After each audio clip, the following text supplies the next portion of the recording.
नमस्कार रेल साथियों, ये आगरा डिवीज़न का पेपर है WLI का, जो कि 14 जून 2022 को कंडक्ट हुआ था। और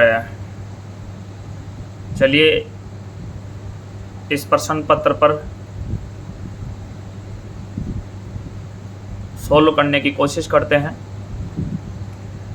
तो इस पेपर को जो आयोजित हुआ था वो आपके हुआ था 14 जून 2022, समय 2 घंटे था और 100 अंक हैं, पूर्णांक 110 प्रश्न हैं। उनमें से आपको मैक्सिमम 100 करने हैं। इंस्ट्रक्शन पढ़ लेते हैं। 110 बहुविकल्पी प्रश्न हैं जिनमें से केवल 100 का ही प्रयास करना है। यदि 100 से अधिक प्रश्नों का प्रयास किया जाता है तो पहले 100 उत्तरों का मूल्यांकन किया जाएगा। प्रत्येक प्रश्न का केवल एक ही सही उत्तर है। यदि किसी प्रश्न के लिए एक से अधिक उत्तर चिन्हित हैं तो उसको मूल्यांकन नहीं किया जाएगा। प्रत्येक गलत उत्तर के लिए 1/3 अंक काटा जाएगा।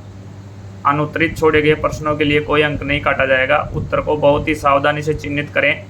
ओएमआर शीट में कोई कटिंग और राइटिंग नहीं होनी चाहिए। उम्मीदवार द्वारा अपनी पहचान प्रकट करने के लिए ओएमआर शीट में किसी प्रकार का प्रतीक संकेत अनुचित माना जाएगा। ओएमआर शीट का मूल्यांकन नहीं किया जाएगा। किसी भी विसंगति के मामले में प्रश्न पत्र का अंग्रेजी संस्करण ही मान्य होगा। इस प्रश्न पत्र में 6 प्रश्न हैं, दोनों तरफ मुद्रित है, हिंदी और इंग्लिश दोनों में है। तो चलिए अब चलते हैं, अपन पहले प्रश्न पे चलते हैं। तो पहला प्रश्न है साथियों, भारतीय रेलवे में चिकित्सा विभाग से संबंधित नहीं है। तो UMID ये चिकित्सा विभाग से संबंधित है। CTSC भी चिकित्सा विभाग से संबंधित है। RELHS ये भी चिकित्सा विभाग से संबंधित है। अर्पण जो यहाँ है वो अर्पण एक अलग है, ये चिकित्सा विभाग से संबंधित नहीं है। तो ऑप्शन डी फर्स्ट आंसर। अब दूसरे प्रश्न की अपन बात करें, पहला अपना सोल्व कर लिया है। दूसरे प्रश्न की बात करें, ग्रेड पे 2007वें CPC के बराबर है। तो जो 1800 ग्रेड पे है वो लेवल 1 में आता है, और जो 1900 ग्रेड पे है वो लेवल 2 में आता है, और जो ग्रेड पे 2000 है वो लेवल 3 में आता है। तो यहाँ लेवल 3 कोई सा भी नहीं है, इसलिए आंसर आपका यहाँ डी हो जाएगा, ऑप्शन डी। और लेवल 3 का जो बेसिक होता है वो 21,700 रुपये होता है।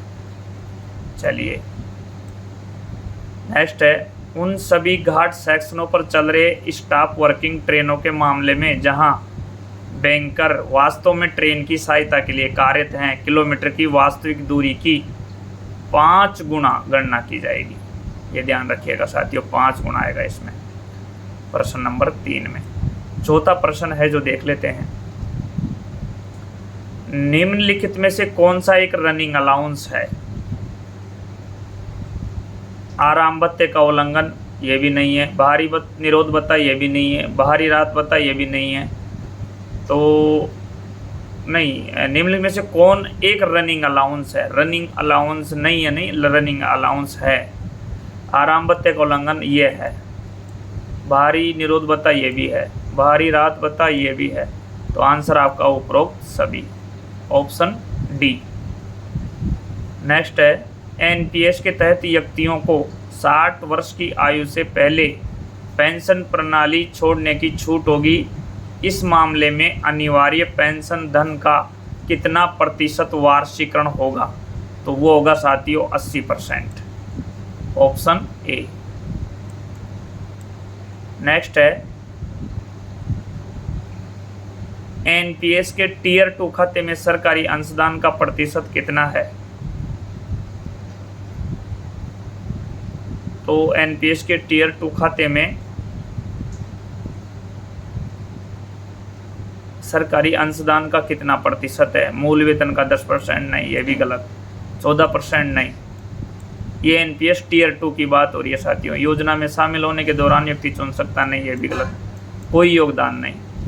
जो एनपीएस का टीयर फर्स्ट होता है उसमें योगदान होता है, टीयर 2 में कोई योगदान नहीं होता है। तो आपका ऑप्शन डी, राइट आंसर आपका डी। एनपीएस योजना किस तारीख से लागू की गई? तो ये 1/9/2008 से लागू की गई, ऑप्शन ए। एचआरएमएस में एम का क्या अर्थ है? तो ये हो जाएगा आपका मैनेजमेंट, ऑप्शन ए। निम्नलिखित में से कौन एचआरएमएस का कार्यशील मॉड्यूल नहीं है?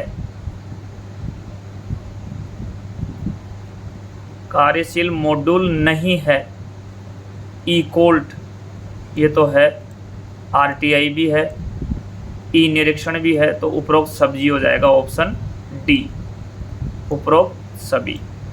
नेक्स्ट है, निम्नलिखित में से कौन एक रेलवे अधिकारी को दिया जाने वाला ड्यूटी पास है? ड्यूटी पास नहीं है तो सिल्वर दिया जाता है, ब्रॉन्ज दिया जाता है, गोल्ड पास भी दिया जाता है, प्लेटिनियम को आजकल ख़त्म कर दिया गया है। तो इसका आंसर हो जाएगा सी।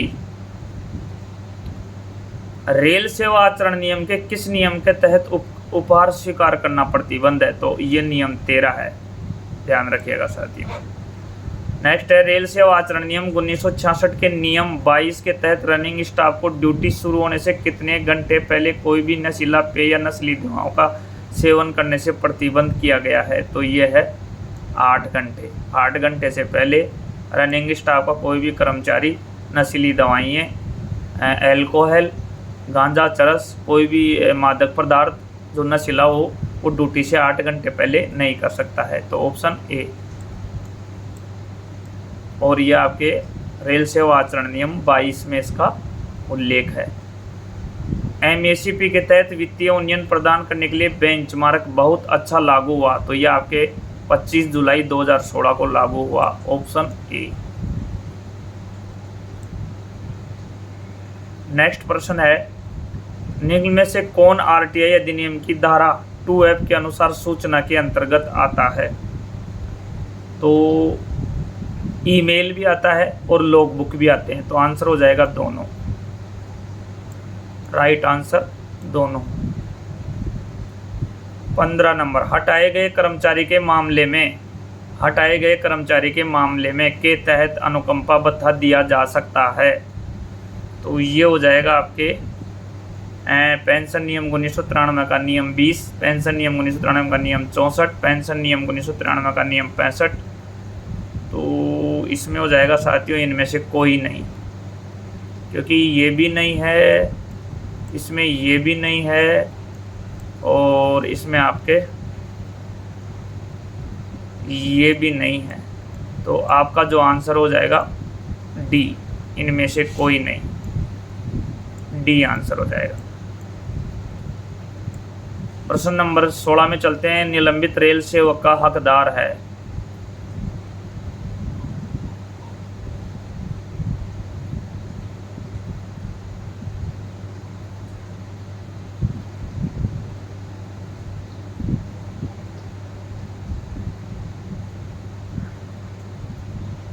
प्रश्न ही उल्टा हो रहा है साथियों।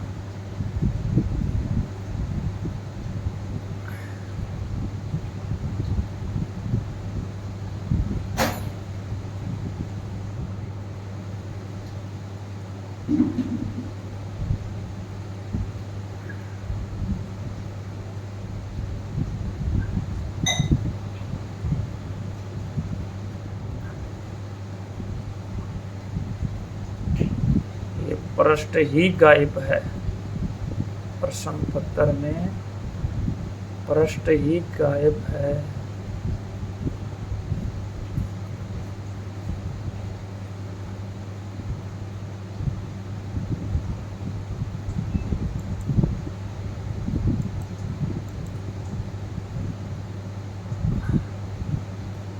तो प्रश्न नंबर 16 में हो जाएगा आपके अपना मुख्यालय छोड़ दे, ये भी नहीं। पीएनएमजेसीएम में भाग लेने के लिए पास है, ये भी नहीं। बचाव पक्ष के वकील के रूप में कार्य करे, हाँ, कोई नहीं नहीं, ये बचाव पक्ष के रूप में, वकील के रूप में कार्य करे। ऑप्शन सी, 16 में सी। एक कार्यवाहक रेल सेवक को रक्षा सलाहकार के रूप में कितने मामलों में कार्य करने की अनुमति दी जा सकती है? तो वो 2 मामलों में दी जा सकती है साथियों। नेक्स्ट है DAR नियम 1968 में कॉमन प्रोसीडिंग आम कार्रवाई के लिए नियम कौन सा है? तो वो नियम होता है आपके नियम 13 आएगा इसमें आंसर, नियम 13। HOER भारतीय रेल अधिनियम 1989 के किस अध्याय में निपटाया जाता है? तो वो अध्याय 14 है साथियों, 19 में बी। नेक्स्ट है न्यूनतम मजदूरी अधिनियम को किसके प्रभाव से लागू किया गया था? तो ये आ जाएगा 1948। नेक्स्ट है यहाँ जो पर्यवेक्षक को रूप में एक रेल सेवक को निर्देश करने का अधिकार है जो श्रम मंत्रालय को है। जो मैंने टेस्ट लिया उसमें काफ़ी लोगों ने रेल मंत्रालय लिखा है जो कि गलत है। जो मैंने कल इस पेपर के लिए टेस्ट के लिए काफ़ी लोगों को व्हाट्सअप किया था तो काफ़ी लोगों ने इसका उत्तर रेल मंत्रालय बताया जो कि गलत है। इसका जो राइट आंसर होगा वो श्रम मंत्रालय का, ऑप्शन ए। चलिए नेक्स्ट देखते हैं। औद्योगिक विवाद अधिनियम 1947 की किस अनुसूची के तहत उद्योग है जिन्हें धारा 2 के खंड N के उपखंड 6 के तहत सार्वजनिक उपयोगिता सेवा के रूप में घोषित किया जा सकता है? तो वो आपके इसमें हो जाएगा पहली अनुसूची में, ऑप्शन ए। औद्योगिक विवाद अधिनियम 1947 की कौन सी धारा उच्च न्यायालय में लंबित कार्रवाई के लिए कामगारों को पूर्ण वेतन का भुगतान से संबंधित है? तो इसमें आएगा 17B, ऑप्शन बी, 17B। काफ़ी लोगों ने, जब मैंने टेस्ट के लिए कल ये पेपर भेजा तो काफ़ी लोगों ने इसके भी गलत उत्तर दिए हैं। प्रश्न नंबर 24 है समान प्रकृति के कार्य में लगे पुरुषों और महिलाओं को वेतन नियत करने में भेदभाव का निषेध करता है? तो वो है आपके 24 में डी, समान पारिश्रमिक अधिनियम 1976, ऑप्शन डी। और नेक्स्ट है न्यूनतम मजदूरी अधिनियम 1948 के अनुसार एक किशोर को परिभाषित किया गया है? तो इसमें ऑप्शन बी आएगा साथियों, अपनी आयु का 14वां वर्ष पूरा किया है लेकिन 18वां वर्ष पूरा नहीं किया है। तो ऑप्शन बी आएगा साथियों। नेक्स्ट प्रश्न है स्वास्थ्य शिक्षकों और परिवार नियोजन क्षेत्र के कार्यकर्ताओं को वर्गीकृत किया गया है? तो ये वर्गीकृत किया गया है बहिष्कृत में, ध्यान रखिए साथियों, बहिष्कृत में। वर्गीकरण HOER के खिलाफ अपील की समय सीमा क्या है? तो ये है आपके 90 दिन है, ऑप्शन ए। और जो इसमें 28 नंबर का प्रश्न है वो देख लेते हैं। रनिंग स्टाफ का अर्थ है वह कर्मचारी जो IREC वॉल्यूम 2 का नियम में ऐसा परिभाषित किया गया। कौन से नियम में है? तो ये आपके नियम है 1501, ऑप्शन ए। नेक्स्ट है कार्यभार ग्रहण करने का समय ज्वाइनिंग टाइम शुरू होता है? तो ये हो जाएगा साथियों आपके नए स्थान पर जब ट्रांसफ़र हो जाता है तो पुराने को छोड़कर नए स्थान पर जाते हैं तो नए स्थान पर कार्यभार ग्रहण करने की तिथि, ऑप्शन सी।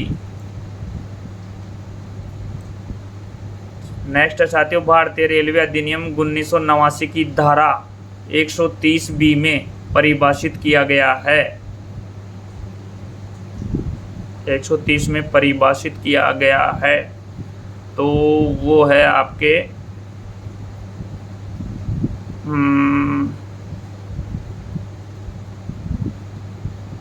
परिभाषित किया गया आवश्यक रूप से आंतरिक विरामी यानी EI, एसेंशियल इंटरमिटेंट यानी आवश्यक रूप से अंतरामी, ऑप्शन ए।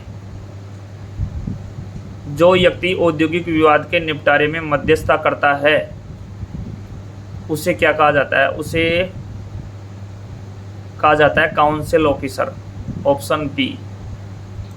नेक्स्ट है किस नियम यानी कि इंडियन रेलवे एस्टैब्लिशमेंट कोड नियम के तहत पदोन्नति वेतन निर्धारण है? तो वो है आपके 13-13, ध्यान रखिएगा साथियों, 13-13 रट लीजिएगा, 13-13। लगातार कामगार कंटिन्यूस वर्कर की कमी के मामले में आराम की अवधि का मतलब है जो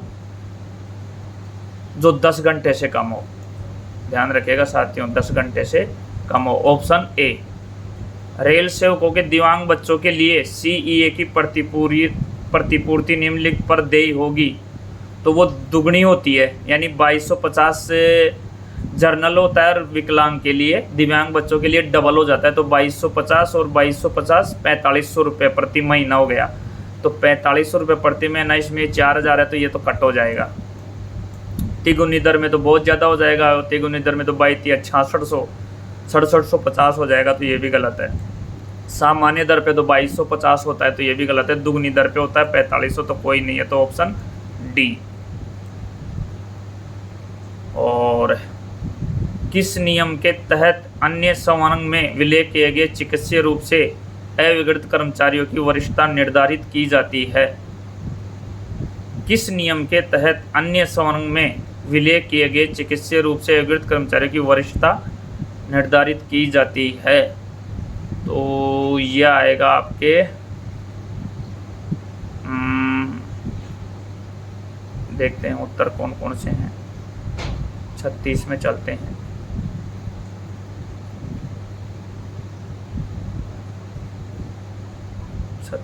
में चलते हैं साथियों।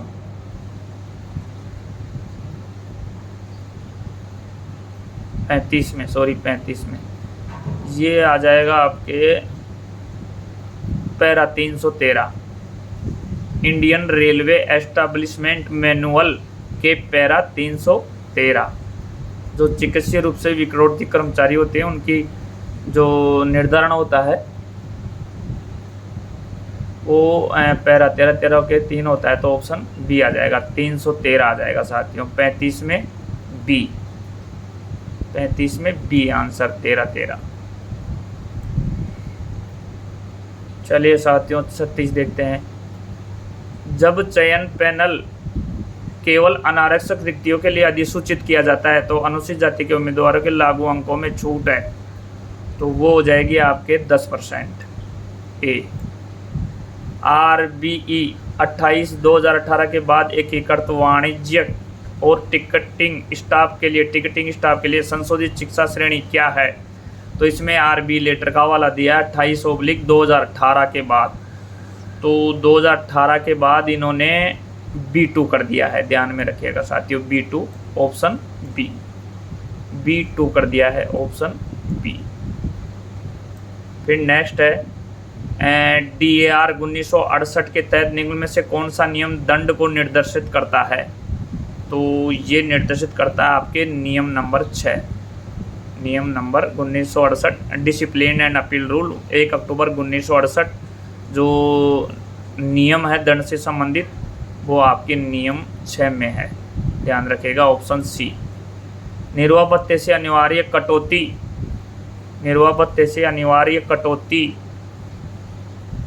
तो ये PF सब्सक्रिप्शन नहीं, LIC प्रीमियम नहीं, कोर्ट अचेटमेंट नहीं, ये हाउस रेंट हो जाएगा साथियों ऑप्शन सी। चयन के लिए 100%